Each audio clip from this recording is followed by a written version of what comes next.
There's Hershey just chilling out on the blankie. Hershey and Ozzy looking for some more treats here as we do some dog training with Carolark. And so Leanne just had a chance to try the clicker. Now I have the little clicker and the treats. So what are we going to learn next? We're going to do some hand targeting.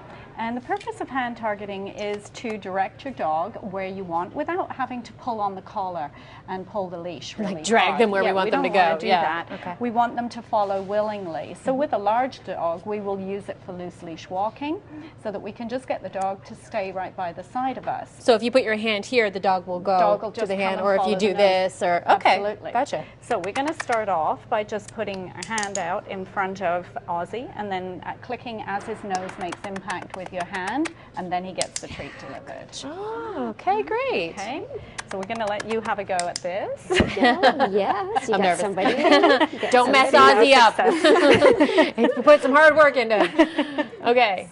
So you're just going to put your hand out flat. There we go, and click as he touches. And then I give him one of those. That's excellent. Okay. So over here. Over That's here, buddy. perfect. Good job. Good job. Look at you little man. Over here now. Backside. Oh, I'm going to trick you. It. Oh, good. Excellent. Oh, you're so cute.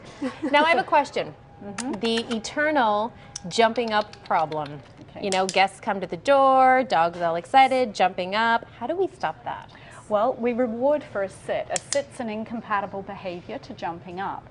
So if the dog is sitting, he can't be jumping. But we need to help him out to start off with. So we would start by putting our foot on the leash. You'll notice that both Joanne and I are putting our foot They're on a short leash, yeah. Not that he's jumping or doing anything, but I just have him anchored to the ground. So it just becomes his natural way of settling down once my foot is on the leash. Oh, okay. So that's what we're working towards with Ozzy too. He's only 5 months old, he's young, but we're building that behavior. So he gets lots of rewards for being in a sit position. When people come in to greet, and this is one of the exercises that we do in class too, to teach people how to be able to control their dogs in a situation when somebody else is coming up to What do you them. think is one of the #1 things that people do wrong that you see?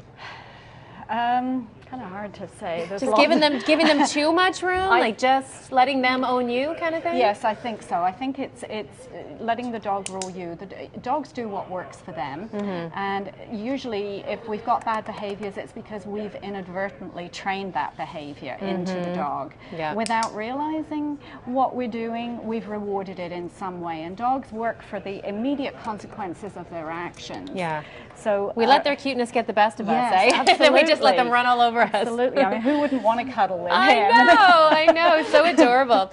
So as we mentioned, I mean, this is a huge milestone. Carolark celebrating 20 years. 20 years, yeah. That's fantastic. Yes. So there's the center that people can go to for their classes, and that's in Canada. Yes, it's between Canada and Stittsville. We just moved to a new location last September. Okay. So we have 2 huge classrooms, and everybody gets their own area to work in, so they're not crammed next to each other. Great. So there's lots of space. Or if you really want that one-on-one, you'll come into the home. Absolutely. Yeah. Or we do one-on-one at the center too. That's great. Thank you very much for bringing your lovely, you. well-behaved dogs into us today. Now it's time to cuddle with them. All right. We're going to throw to a segment with Annie and Clyde. They were here visiting us. It's a new Southern barbecue place that just opened up in the Glebe. Have a look.